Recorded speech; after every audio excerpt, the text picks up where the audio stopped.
Сура Шура, 7 аят.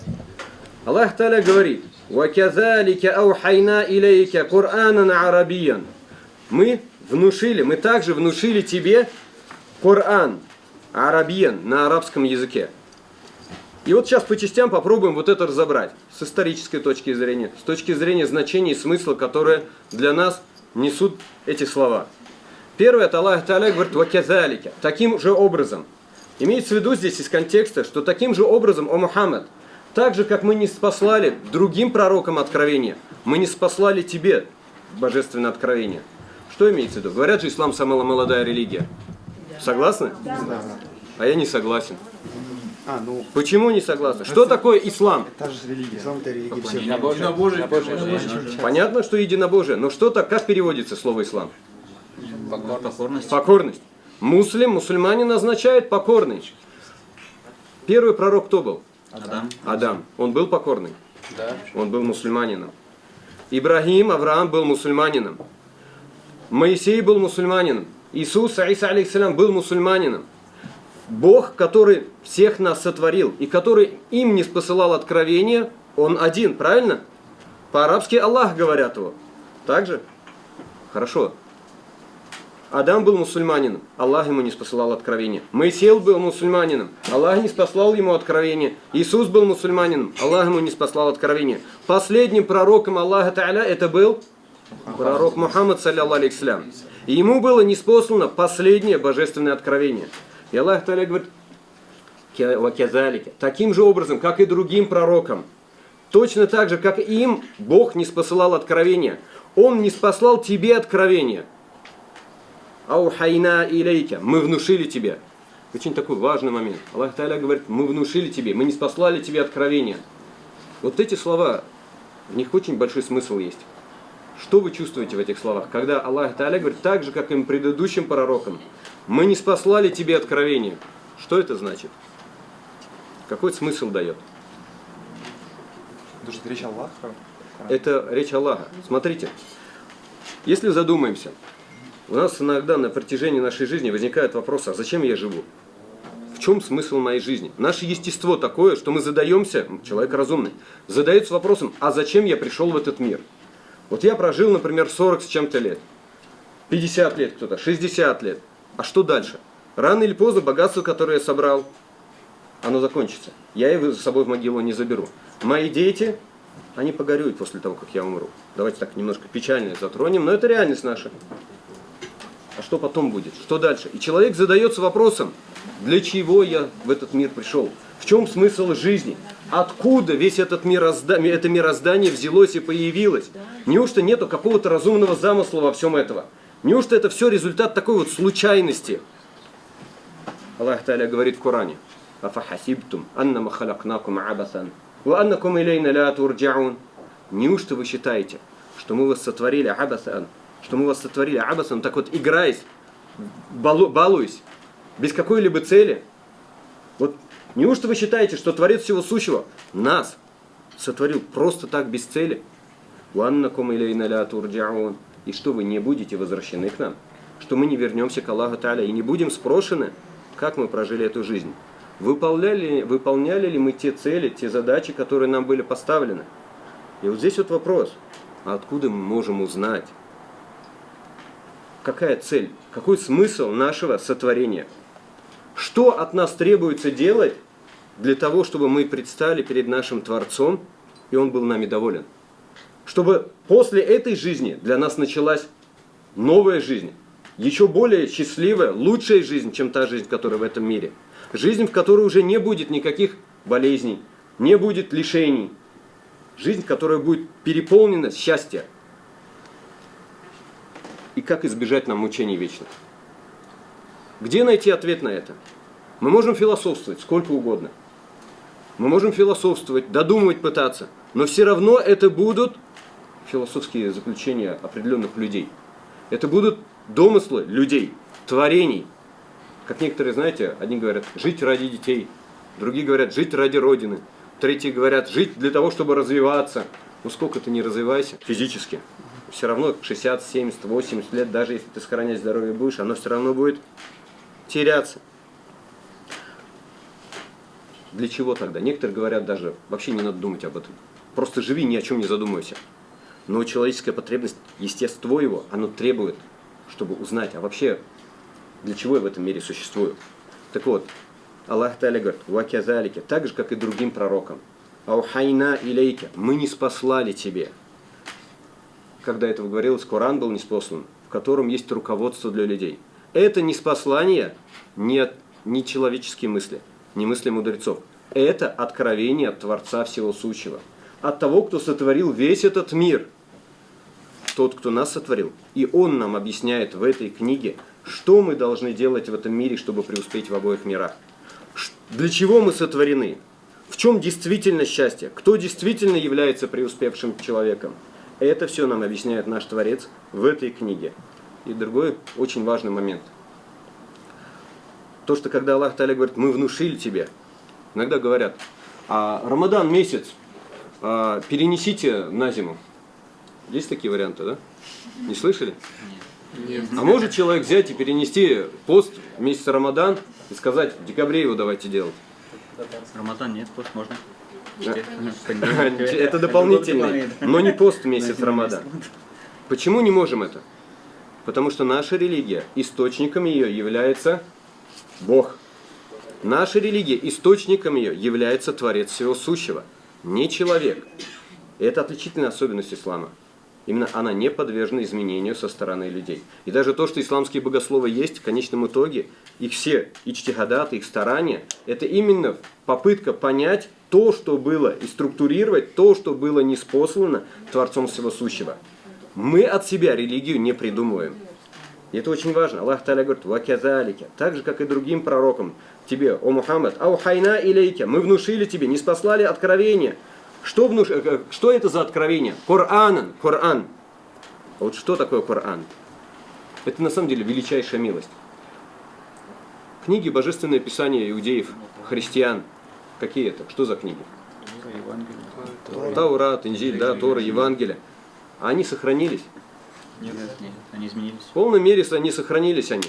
Они в полной мере не сохранились. Постоянно споры идут, что является правильным, что неправильным. У мусульман этих проблем нет. Если вы придете в музей, если вы придете в музей, например, в арабских странах, есть некоторые музеи, где там Кораны стоят по тысячелетиям. Есть мусхафы, Кораны, которым 1400 лет. Скажите, а бумага столько не живет, да? Она не на бумаге написана. На коже, на дубленной коже газели. И мусхафы эти вот такие вот огромные они просто. Если там шрифт немножко отличается, но текст один и тот же. Там нету огласовок, как сейчас. Нету там указаний, разъяснений каких правил в текстах. Нету, скажем, вот такой вот четкости в написании красоты, как сейчас. Но текст абсолютно тот же самый.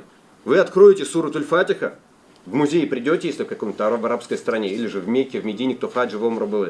Сурат Аль-Фатиха, если увидите суры, которые открыты, узнаете, что за сура. Откройте Коран и почитайте, сравните с того, что на той странице, которая открыта, и в оригинале, в котором то, что у вас есть. Вы найдете, что тексты одни и те же. Это только у мусульман, больше ни у кого этого нету. У нас ни в одной букве, которая в Коране есть, нету сомнений, что это от Аллаха Та'аля. Что она как была 1400 лет назад, так же и сейчас осталась. Это величайшая милость. Аллах Та'аля указывает нам эту милость, обращает на это внимание. Наша религия – это и религия пророков от Адама до пророка Мухаммада, саллаллаху, это одна, религия ислам. Это внушено от Бога, это не домыслы людей. Коран – это как последняя книга, которая была ниспослана человечеству в качестве руководства. И Аллах Та'аля отличил нашу умму тем, что Он сохранил именно эту книгу, а других книг они не сохранились. Есть причины, почему это так произошло. Я могу рассказать, почему я могу утверждать об этом, что Коран сохранен, как это было, но это в следующий раз, если будет интересно. И дальше Аллах Та'аля говорит «арабиян», на арабском языке. Вот здесь вот вы мне можете сказать, в чем смысл того, что Аллах Та'аля указывает, что на арабском языке Коран был ниспослан. И здесь на самом деле много знамений в этом. Послание было арабам. Арабы были на тот момент, это, субханаллах, слишком большая тема. Арабский язык, он красноречивый. Это сложный язык, один из сложнейших, говорят. Но он очень красноречивый, он очень структурированный, он очень логичный. Коран был ниспослан на арабском языке. Но есть такой вот удивительный момент, на который я вам сейчас обращу внимание. Вот я сейчас на каком языке читаю Коран? На арабском. Я его перевожу. Я не изучал специально древний арабский язык. Вы, русские, на русском языке книгу, если 700-800 лет назад найдете, вы сможете что-нибудь понять? А на татарском? Языки меняются также? Это уникальность арабского языка. То, что изучив сейчас литературные диалекты, иногда говорят, в каждой арабской стране свой диалект. Эти диалекты это не языки, это диалект, они его не считают арабским языком. Они говорят мы говорим на ляхья, на диалекте говорим. А когда говорят, говори на фусха, то есть на литературном. Это литературным, по которым СМИ говорится, на которых проповеди происходят, на которых книги пишут. Это литературный язык. Литературный язык, он один. И это только в исламской умме есть. Мы сейчас, не только у нас книга, которая была ниспослана 1400 лет назад, у нас нет сомнений даже в одной букве того, что было ниспослано. У нас еще и язык, на котором эта книга была ниспослана, он понятен. Евангелие на каком языке было? На армейском. Она наибольшая версия. Я находил, что другие версии, что не на арамейском, что не только... Основная, да, действительно на арамейском. Но кто на арамейском разговаривает? Где оригиналы? Ничего же этого нет. А на самом деле есть другие версии, что и на других языках это могло быть. Что не обязательно на арамейском. Ну, на христианских сайтах я находил эти обсуждения. А смотрите, какая милость Аллах Та'аля. У нас книга от Аллаха есть. И более того, до нашей уммы у нас есть язык, который не изменился. Язык, который сохранился. Я пользуюсь словарями, которые более чем 1000 лет назад были написаны. Грамматики, я в Египте об этих вещах не задумывался. Иногда пользуемся книгами по грамматике, которым по 1000 лет.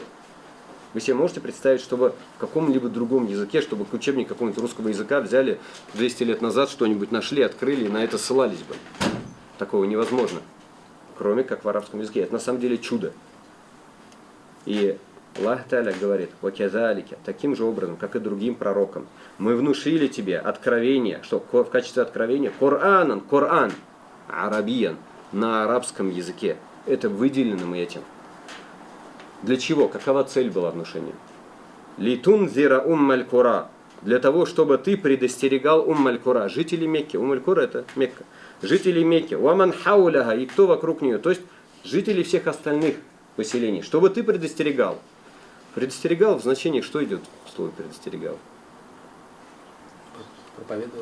Проповедовал. Опасность есть. Городила. Опасность есть. Опасность, от которой опасности можно избежать. Предостережение, то инзар это предостережение от опасности, которую можно избежать. От чего предостерегали? Яумаль джама иля райба фи, чтобы ты предостерегал от дня сбора, в котором нет никакого сомнения, что он будет. Почему Аллах Та'аля говорит, что день сбора именно упоминает здесь? Судный день. Вот пост, зачем мы пост держим? Не просто так же, да? Вот. Но веление Всевышнего. Веление Всевышнего, правильно. Но мы же чего-то хотим. Мы хотим прийти, когда мы будем все воскрешены, мы встанем, предстанем перед нашим Творцом. И наши дела, которые мы совершили в этом мире, наши благие дела, наши греховные дела, но все будет на весы положено, правильно? И вот в этот день нам провизия нужна будет. Вот этот пост – это наша провизия для вечной жизни, правильно? Хайр садака не просто же так дает. Когда наши близкие умирают, дуа за них, идем к муле, в мечеть, чтобы сделали. Не просто же так это делаем.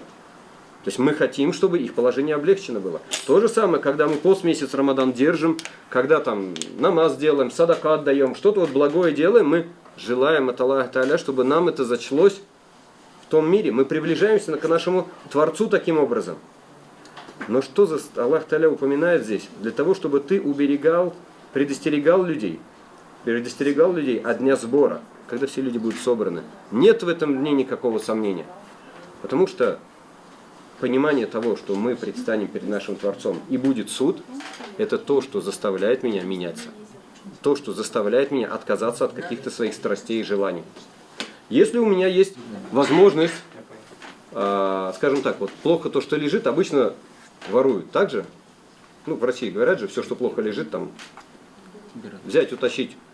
Появилась возможность чем-то завладеть. Вот, например, какие-то средства, возможности у меня появились. Но это будет чужое имущество. Я могу это сделать? Нет. А почему я не могу это сделать? Если никто не видит, никто об этом не узнает. Ну, Всевышний же знает. Всевышний знает. Ну ладно, он знает, и что, он меня накажет. Если я понимаю, что будет суд, я перед ним предстану, и я отвечу за то, что он мне запретил это делать, а я это сделал, то я могу подвергнуться наказанию. Мне придется за это отвечать. Опасение перед этим днем – это то, что в данный момент мне дает сил, заставляет, является приоритетом, чтобы я не взял то, что является для меня запретным. Я оставляю вот это вот мирское, маленькое в этом мире для того, чтобы получить нечто большее в вечности. Для того, чтобы избежать большей проблемы вечности. Аллах Та'аля говорит, и таким образом, так же, как и другим пророкам, мы не спаслали тебе, внушили тебе откровение, что в качестве откровения Коранан, арабиян, Коран, на арабском языке, литун зира уммаль кура, для того, чтобы ты предостерегал кого? Жителей Мекки. Уаман хауляха, и тех, кто вокруг Мекки живет, то есть других городов, всех людей. Уатун зира яумаль джам'и ла райба фих, и чтобы ты предостерегал людей от дня сбора, когда все люди будут собраны перед своим Творцом, и мы ответим за всю ту жизнь, которую мы прожили. И дальше Аллах Та'аля говорит, фарикун фил джанна, ва фарикун фис саир. Результат будет следующим. Фарик – это группа. Группа будет в раю. Ва фарикун фис саир. И группа будет в аду. На основе чего? О куркута, да? Лучше немножко здесь куркутарга, да, чтобы избежать этой проблемы. Из лучших побуждений. Да, как врач предостерегает от какой-либо еды или же каких-то действий, которые может вред нанести. Обязанность. Вот моя обязанность тоже немножко припугнуть. Для чего? Для того, чтобы люди предостерегались этих вещей. Группа будет в раю. Кто будет в раю? Кто ответит? Те, которые, правильно, те, кто уверовали в эту книгу. Уверовали в то, что было ниспослано Аллахом Та'аля. Где разъяснение идет? Зачем человек сотворен? Что от него требуется? Что человек должен? Знаете, мне нужно добраться из точки А в точку Б. Темнота, лес дремучий, дороги не вижу. Мне что нужно? Мне же свет нужен, правильно? Книга от Аллаха – это и есть тот свет, который освещает эту дорогу. Что мне нужно сделать? Мне же нужно изучить мою религию, чтобы у меня этого света было больше, чтобы более ясная эта дорога была. Но этого недостаточно. Кроме этого, что надо, кроме того? Придерживаться. Что значит придерживаться? Найти в себе силы, чтобы идти этой дорогой. Я могу видеть прямой путь, я могу знать, как надо делать, но я не нахожу в себе сил, чтобы это сделать. Так вот, понимание того, что будет группа в раю и группа в аду, оно то, что мне дает сил, то, что меня стимулирует к тому, чтобы я правильно выстраивал приоритеты. Это то, что меня подталкивает к тому, чтобы я изучал, больше набирал вот этого света, который мне осветит дорогу. И чтобы больше прикладывал усилий, чтобы идти этой дорогой, которая ведет к тому, чтобы оказаться из группы, которая будет в райских садах и получит довольство Творца Всего Сущего. Скажите, пожалуйста, а слышали такое, что если мусульмане на истине, то почему они такие отсталые? И давайте с другой стороны. В чем отсталые? В чем отсталые? Очень такой интересный вопрос, да? В техническом плане, в научном плане. Возьмем так вот. В плане... На самом деле не отсталый научный план. Арабский мир же... Нобелевских лауреатов немного. Это, на самом деле ответы на это есть, что поспорить. Но объективно, если посмотреть, действительно на данный момент отсталыми являемся относительно так вот внешне. Но давайте, у нас 1000 лет исламская цивилизация, она была передовой. Ведь не так ли? 1000 лет исламская цивилизация, она была передовой. Это Европа в грязи помирала, да?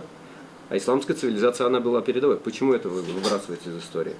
Ну, там же даже эпоха Возрождения, она за счет арабских. За счет арабских. Вот. Это не оспаривается даже. Учебники у них сошла книги, и у них не было знаний, то есть они пошли как бы в деградацию. Да. Но вот смотрите дальше.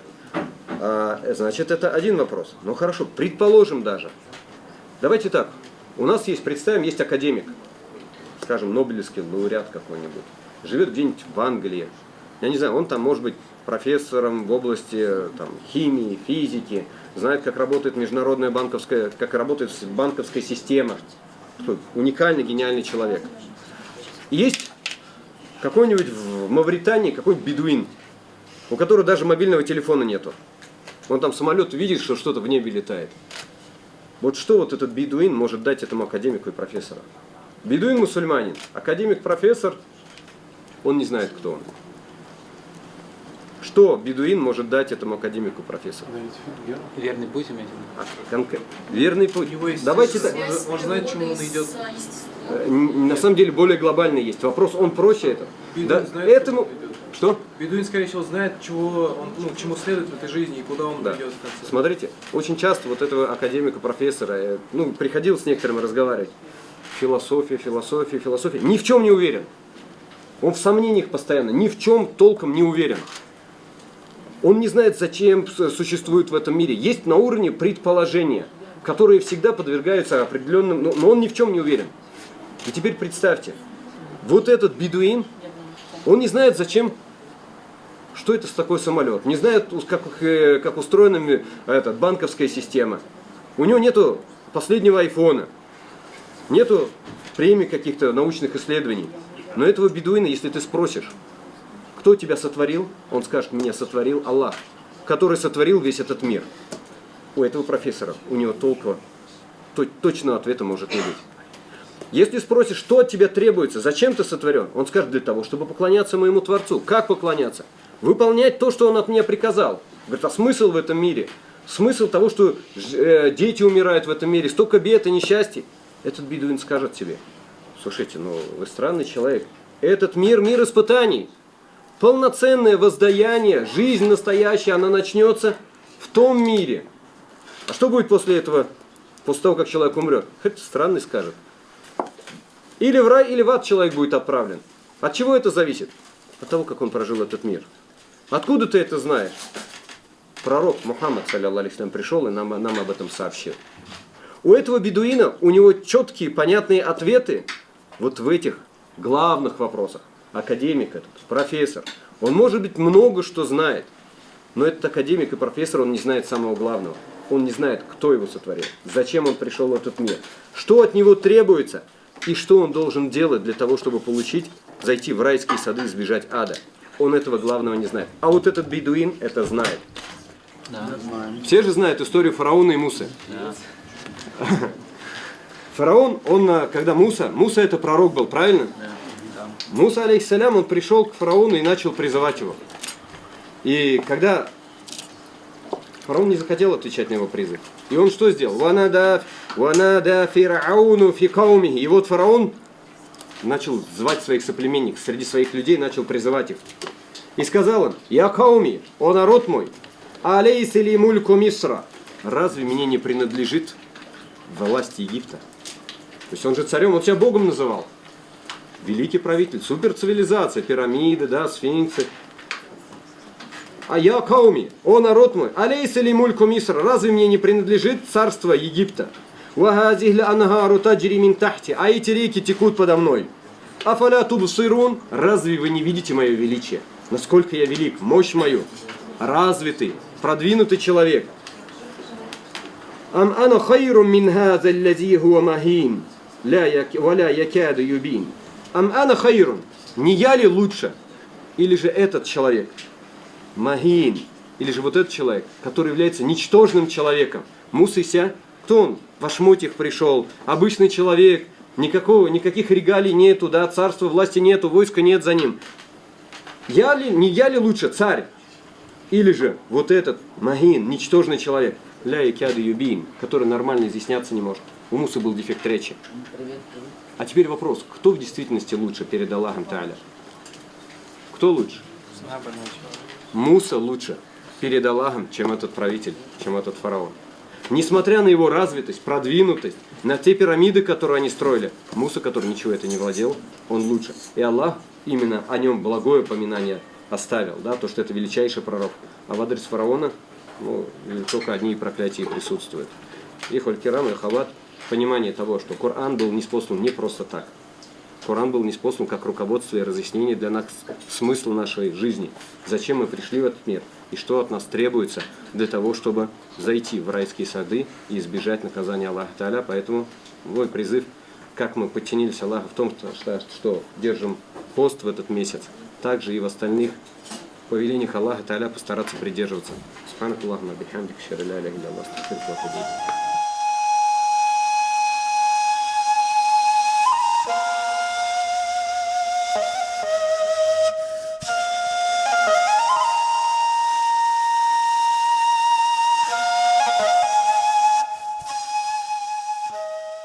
Когда был Коран ниспослан, он ни под стихи не подходил, ни под поэзии правила, ни под прозу не подходил.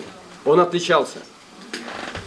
И Аллах Тааля в Коране не спосылает аяты и говорит: «Ваин кунтум фи райби мимма наззальна аля абдина». Если вы сомневаетесь в отношении того, что мы не спаслали нашему рабу, то есть если вы сомневаетесь, что это книга от Аллаха,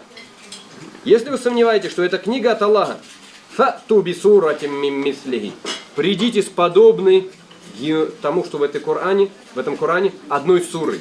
Мим мислихи, подобной этому. Сколько самая короткая сура? 3 аята, это 2 строчки. Инна а'тайнака аль-каусар, фасалли ли раббика ванхар, инна шани'ака хуаль абтар. Все, самая короткая сура. 2 строчки, 3 аята. Вы себе представьте, эти люди, у них ресурсы есть, властимущие, так сказать, в этом обществе. Они пытались убить пророка, саллаллаху алейхи ва саллям, дискредитировать его. Война с ними была, у них война была. Но они даже не попытались ответить на этот вызов. Аллах Тааля в Коране им призыв сделал. Вызов. Если вы сомневаетесь, что это книга от Аллаха, вы говорите, что он лжец, придите с подобной, хотя бы одной суры, подобной тому, что в Коране. Кто-нибудь знает хоть один случай, чтобы кто-то из арабов попытался ответить на этот вызов? Не было этих случаев. Они не попытались даже этого сделать. Почему они не пытались этого сделать? В наше время мы сидим, думаем, а что здесь такого сложного? Нужно было попытаться. Нет. Они, как люди, которые понимали глубоко этот язык, они понимали значение тех слов, которые есть, смыслы, которые там заложены, стиль, которым он преподносится. И они понимали, что они не способны ни с чем подобным прийти. Но как они называли? Им же надо было как-то это назвать. Они говорили колдовство. Он колдун, и его слова это колдовство. И таким образом они, пытались оправдать, почему они не в состоянии прийти с нечто подобным тому, с чем был Коран. Но Коран, помимо стиля, по смыслу и значений, которые там заложены, в Коране еще огромное количество информации заложено, которой человек, родившийся. Пророк, саллаллаху алейхи ва саллям, был грамотный или нет? Кто знает? Нет, не был. Он писать, читать не умел. Правильно же? Он говорит, неграмотный какой-то человек. Вот в том-то и удивительным является, чудо является, что человек, который вырос не в Персии, не на территории Византии, где цивилизации развитые были, а который вырос, давайте так вот, в бедуинской среде. Мекка это подобно селу была по размерам своим. Централизованной власти не было, царей не было, там так родоплеменные отношения были у них выстроены. Цивилизации там не было. Письменность в Мекке, говорят, в районе 10 человек только владели письменностью на тот момент. И вы представляете, в этой среде приходит человек, который, первое, неповторимая речь. Не спосылается Коран, который никто воспроизвести не может по стилю, по насыщенности смыслов, значений, которые там есть, в котором рассказывается, сообщается о тех событиях, которые произошли с Моисеем, с Иисусом, с Иса алейхиссалям, с Ибрагимом, с Авраамом и с предыдущими пророками. То, чего человек, живший в этой среде, будучи неграмотный, просто не имел возможности никак эту информацию получить и знать об этом. И это во многом являлось чудом. Человек, который пришел с системой, человек, который рассказывает о мире ангелов, мире джиннов, рассказывает о том, как браки заключаются, права мужа и жены, как войну вести, как государством управлять. Рассказывает о том, как поститься, как молитву совершать, как хадж совершать. Смотрите, это сфера поклонения, скрытый мир ангелов, судный день. А знаете, что удивительно? Если человек экономическую систему разработал или по семейным отношениям выработал какую-то концепцию, это какой труд должен приложить человек, даже целые институты работают над этим. А вы представьте, все это сделал во всех этих сферах один человек, который даже читать, писать не умел. Так вот, возможно ли, и цивилизация существовала 1000 лет, мощная цивилизация существовала 1000 лет, и сейчас она вновь возрождается. На основе этих основ, положенным, установленным этим человеком. Мог ли это быть просто человек, человеческим или нет? Это вот вопрос, который можно задать любому. И дальше следующий вопрос. Кто такие были Моисей? Пророки, правильно же? Ну, Иерей был из сынов Исраилев. Иосиф был, например, Юсуф. Был Иса, Закария, Иоанн Креститель, как говорят, да? Если посмотреть, относительно у них небольшие промежутки времени были. Кто-то были, некоторые из них были современниками. Некоторые из них разделяло их там 100 лет, Давид, например, Сулейман. Кто-то в одну эпоху жили, один умер, другой на его место сразу пришел. И такие великие личности, которые выделяются в истории. Но обратите внимание, последние 1500 лет после пророка, салляллаху алейхи ва саллям, Мухаммада, больше таких людей не было. Не обращали внимания, не задумывались? 1500 лет после пророка Мухаммада, салляллаху алейхи ва саллям, больше таких ярких, видных личностей, которые могли бы прийти с чем-то подобным тому, с чем приходили предыдущие пророки, не было. Для мусульман, конечно, это просто утверждение, как бы успокоение для их сердец.